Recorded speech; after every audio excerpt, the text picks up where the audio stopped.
Okay. You ready? Welcome back to Off Track. Okay.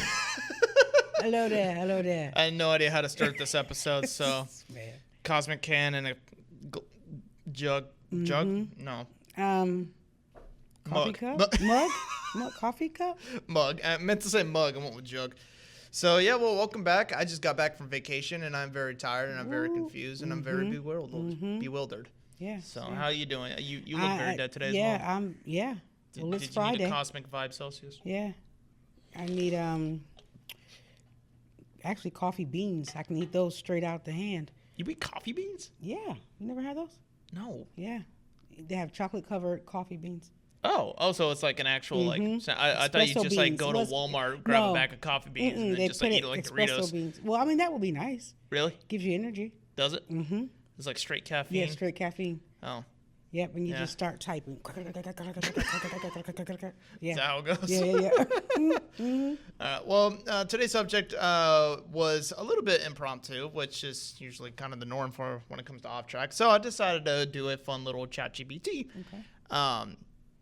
thing. So I went on ChatGPT right before we started, and I said, what are some funny questions that we can ask a real estate agent, being you? Okay. And I know nothing about real estate, so if you've seen before on our previous podcast.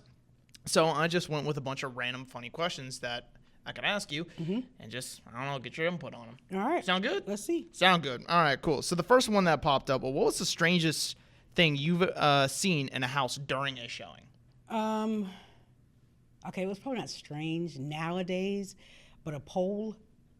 A pole? Yeah. Like a fun pole? Like a dancing pole. Okay, gotcha. So the fun one. Like a dancing pole. Yeah. Okay. I saw that in there. You've ever seen, like, what's the weirdest, like, decor you've ever seen? Let's see here. I'm not, someone's face was like, you know how you have the plaster and they put their face in the plaster and they made some type of And they displayed art. it? Yes, they did, in their bedroom. Oh. I think they were obsessed with themselves. Probably. I think a mirror could have done the same thing. Honestly, I think so. Like, you could have just bought a really expensive mirror, probably done that same thing. But Yeah, but they love themselves so much they want to see themselves every day on a wall, plastered up. Yeah. You think they ever thought about getting, like, one of those fancy, like, wax things done? Oh, Like see, you that'd see be in a nice. wax museum? Yeah, You ever been to a wax possibly. museum? Yes, I have. Really? Yeah. No, I've been to one. I've been to the one in Myrtle Beach. Yeah, Myrtle Beach. Yep. That's right. During my vacation, my wife and I went to Dollywood, and we ended up seeing another wax museum that was up there. We didn't go to it because we were trying to be very careful with what we spent money on. We wanted to do new experiences, but I gotta check that one out. Yeah, you should. Sometime. It was still like a Ripley's one, but I assume it's gonna be like different sculptures. Yeah, and possibly. stuff. Possibly. So, yeah, I don't know why they would have the same one. I think a lot of those are kind of like one. Like one of a kind kind of one made. of a kind, So exactly. they're probably Or much it's not different going to look ones. like the other one. I've seen some shoddy looking ones too. They don't look like some of who them they're look supposed to look incredible. like. Some of them don't look right at all. But yeah, it's always I fun. want to see a Michael Jackson one just so I can. I saw one. You did? Yeah, I got a picture with one. Oh. Yeah, Okay. I'll show you after this. Yeah, But no, cool. I definitely. I'll see if I can try to find it on my phone and like display it right here. Yeah, I want to see it. I want to see it. But no, that was a while ago. That's when I had my short hair, if I recall correctly. So You had that's- short hair? Yes, I had short wow. hair. Yeah, it's very. Love to see that. No. No? Long hair? Okay. There's a reason I have Long my hair, long hair don't now. care? Oh Okay, yeah, gotcha. my short hair does not look good. I had to grow it out during 2020. Yeah. During the downfall of mankind because it has like a really weird like awkward phase of growing your hair out. Okay. And it did not look good the entire time. Like there was a bit there. I thought about wearing a wig to kind of cover up on how bad that looked. Okay, throw it on wigs now. So what was the worst smell you've ever smelled? Oh my in gosh, a I smelly actually house talked about of it smelliness? the last time we spoke. Was the cat house? Oh, that's right. You did go through the cat house. Freaking cat house. Was that number one on the smelliest number smells? number one. Number one? Because it was horrible. Yeah. It was horrible. How many cats did the person own? They didn't own them. They cats were strays. They Oh, got oh, inside that's of the worse. property, so it was like I think maybe I'm exaggerating, but I thought it was like 70. I know I couldn't count them all, but it was so many of them. 70 and I think cats they all of they were unvaccinated friends. piss. That's Exactly. not- no. Yep. So they were friends, and they just lived there together. That is awful. Okay. Yeah, and well, now that I have that disgusting idea, man, I had a. Speaking of smells, this morning I had the weirdest smelling jeans. What happened? So my My wife and I were doing laundry yesterday, and we we started laundry because we just came back from vacation, so we're doing all like the chores slowly and stuff. So we threw a load of laundry, just a small one, so I'd have clothes for today, and we forgot to put the dry cycle. Well, we set the dry cycle on, but it was on like a low setting because we threw something like light in there pre-hand. And this morning, like, we just left it over there overnight because we're like, we turn the dryer on, we'll know it'll be dried. I'll just grab it out the dryer in the morning and go to work. Yep. I did that. My jeans smell so funky. Yeah. It smells so funky. I ended up getting like this like odor like eliminator thing. It's like my wife sprayed my pants down to the point that like it was like, great, now my pants are wet. Yeah. And then when I was driving here, I just had a mixture. It wasn't a odor elimination. It was like it just like coated it with another it covered odor. it. You had to cover up. Yeah, so now it just had two weird smells. Yep. My grandmother used to say, that's rancid. Rancid. Yeah. That's a rancid smell. Yeah, so that was probably the worst smell that I've ever smelled. Well, I'm sorry about that. Was my pants this morning. Oh, that's funny. One of these actually deals with cats. Would you rather deal with a client who insists on taking 200 selfies in every room, or one who wants to bring their 12 cats to each showing? I'll deal with the selfies. I will deal with it because cats. Me no like cats. So it's just that. I mean, I've been watching on Instagram though. Cats are very loving. It depends on the cat. I think it depends on the owner. Yeah. I mean, I don't want them. No, it doesn't depend on the owner. It depends on the cat. I've met the nicest people with terrible cats. I've met the worst people with terrible cats. Yeah. It's the cat. No, it really is. Dogs is where it's like they really take after their owner. Yeah. Cats, no. No, okay. No. That's Cats. Why I don't have one. Cats are either just wonderful or they're just assholes. Most of the time, it's the latter. Yeah. But yeah, selfies all day. Yeah. All right, we're gonna take a quick short break because we got a train coming. Yep.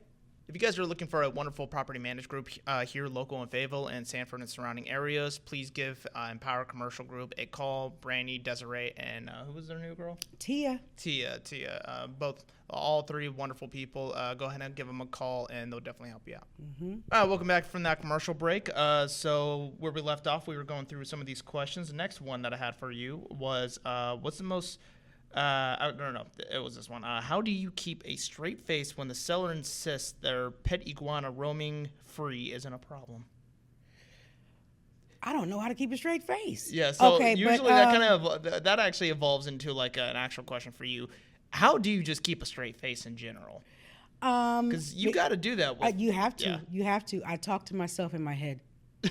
That's the only way I'm able, and I'm like, I feel like that causes you to have more faces.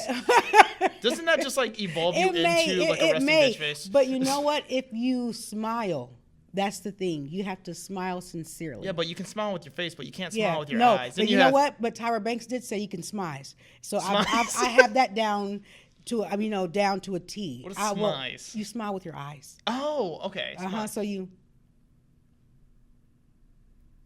That's what you do. Oh, okay. And then you look at them, but sometimes it can come off crazy.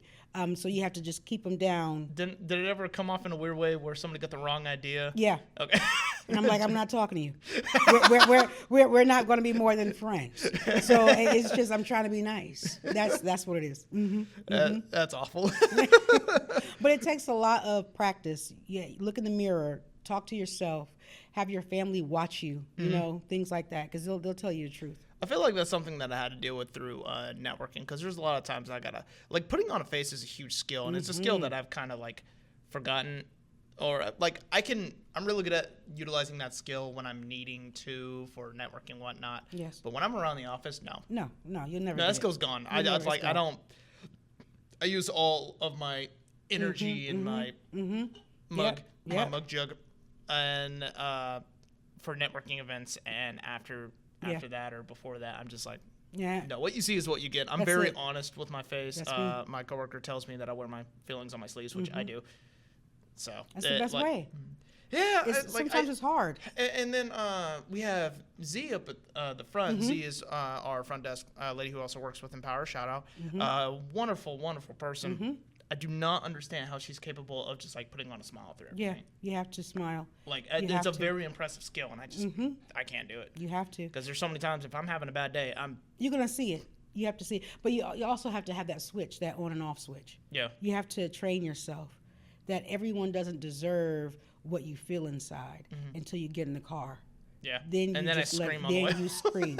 Then you let it all out. Yeah, I think it's funny. My wife was telling me one time, it's like, yeah, if there's anything going on, you can just talk to me. I was like, no, I appreciate that, but I don't like to rant to people, so I scream in the car on the way home, and then I'm good. And then I'm good. That's it. And she thought this was funny. I told her, it's like, if I'm still upset from something at work, I get over it real fast. Usually it's just like a stressful day, and that's it. Yeah. So if I come home and I'm just not talking, I'm just like angrily cleaning the dishes, and the harder I scrub, the worse my day was.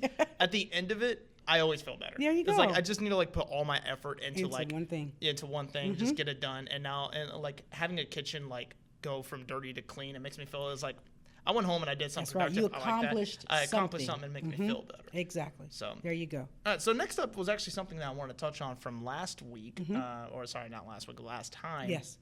Where we talked about real estate horror stories, and I had one that I set aside and I accidentally skipped over it, so I'm going to go ahead and share it with you. Go ahead. All right. So this was a story that I found on Reddit from somebody called Lingonberry _42. So thank you for sharing this. This was a few months ago, but this was a story that they're telling. So this, I don't believe, is a recent event. Okay. All right. Oh, actually, no. They did put a date that this was July 2022. Okay.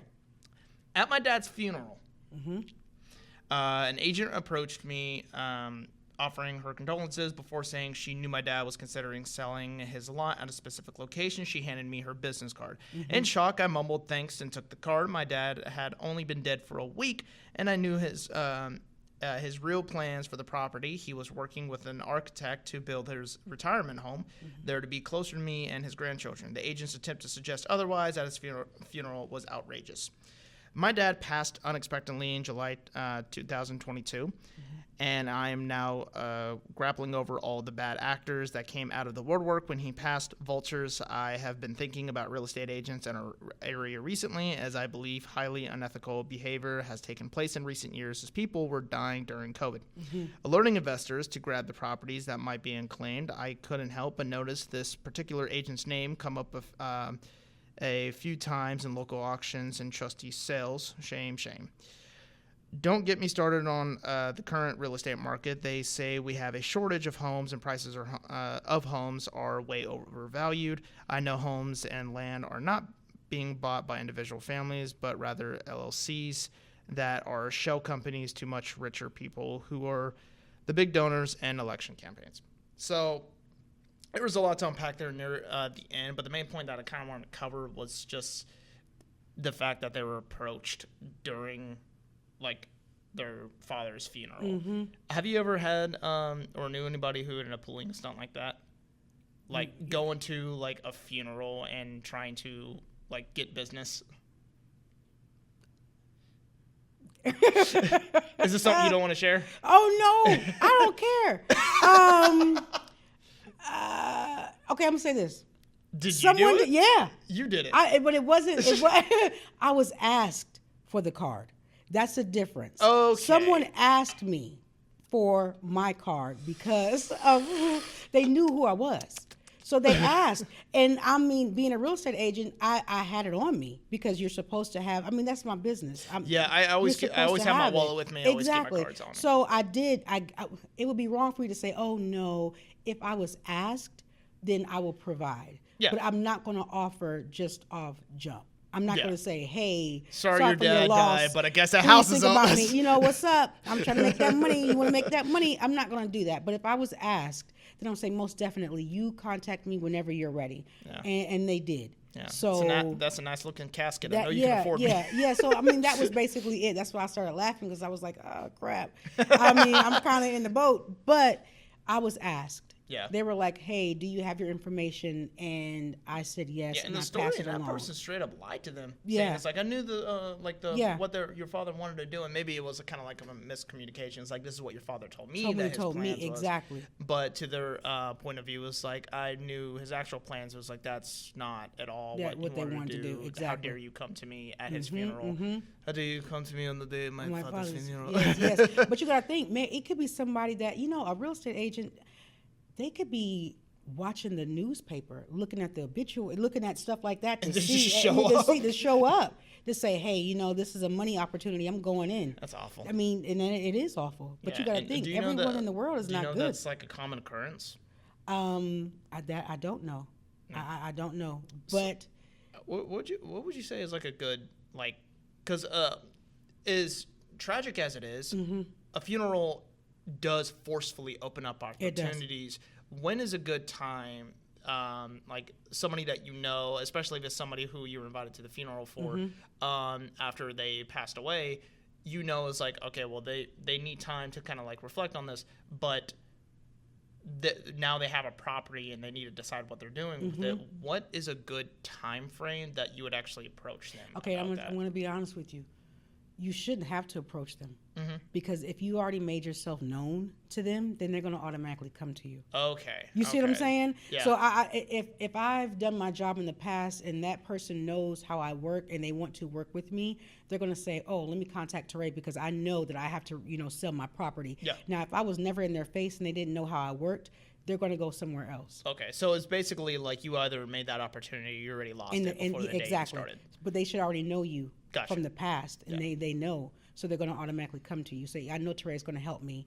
I know that she's, you know, going to be there. That agent will be there for me. Let me reach out to that agent. If you're in their face at all times, they're going to remember you. Yeah. But if you're not in their face, then they're going to go to some Joe Schmo off the street, and then you're going to see the house in the market, and you go, oh man, that's your own fault. That's the way I see it. So always network ahead of time. Just exactly. Skip out on the days of the funeral. You should have networked beforehand. Yeah, there you go. Yeah. But all right. That makes sense. Well, is there any other? I kind of want to end on a higher note, all like right. Because I just came back from my vacation. How's everything been here? What? Here in what? In the building? maybe not the brightest conversation. Oh, no. I mean, work is work. Yeah, no, screw that. Yeah, work is work. Been good. How have you been? How's your daughter been? Good. How's your family been? Everybody's good. That's good. Everybody's chilling. And you just started Vinland? Yeah. I just, man. Okay, so we're both huge anime fans, and you just started Vinland Saga, and you haven't been far enough into it, and far. After you see the first season, I do want to get you in here and talk about it. Yeah, but after I saw the first episode, the first freaking 10 minutes, when Thor's was fighting, I was already ready. Yeah, I was already in it. Yeah, if you guys want to see like an incredible anime that is probably in runner for, especially with their second season, is probably in the run for a Anime of the Year with the Crunchyroll Awards. Yeah. But yeah, definitely check it out if you guys are anime fans. I don't know why Crunchyroll always makes me hungry. I don't know why I think of it. It makes me think of tacos. Yeah, it's Crunchwrap. Yeah. That's exactly what it is. Yes, gracious. Taco Bell. I know that because my wife had that same thing. We watched Crunchyroll and she was like, I want to go to Taco Bell. I was like, I know why you want to go to Taco Bell. I want to go to Taco Bell. Yep, that's it. Yes. Vinland Saga, a way to promote Taco Bell. There you go. Oh, gosh, that would have been awesome. There's apparently a new show that I'm going to start watching with my wife tonight because it's like bizarre.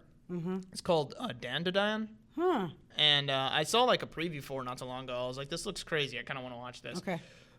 But I didn't look much into it. And my wife sent me a TikTok saying it's like me and my friend want to watch Dandadan because we thought it's going to be about like a science fiction alien type thing. And then it cuts to their reaction to the first episode like, what? And I was like, send it to me. I want to see. Now I'm like, I'm really curious what this first episode is. So I'm about to find out how bad it is. Send it to me. I want to see it. Yeah. Then were you a fan of Vox Machina? Oh, you better stop. Season 3 came out. Yep. It was because of your partner, Matt, over there. Yeah. He's the one who introduced me into Vox Machina. I've watched the first episode of season 3, and I cannot wait for more. The first 3 episodes are out. I know, but I try to wait. I try to give myself time for the other 3 to come out, because if I do it all together, then I'm mad to have to wait. So I kind of like spaced it out a little bit. Yeah, so that's what I'm doing. It was very good. It was, like all 3 episodes were very good. All right, I'm watching the other 2 this weekend. Okay. So we'll talk more about that. Yeah, I got to watch the next 2 episodes of One Piece Sunday. Yeah, because I missed last Sunday. All right, then. Well, thank you guys so much for tuning in to this very random, unplanned, off the hinge, off track, off the track kind of podcasts. Right. I hope to get Josh back in here. I'll probably see if I can actually have Josh and I do an episode. Yeah. Like several episodes. But thank you guys so much for tuning in. And until next time, we'll see you on Off Track. Peace out.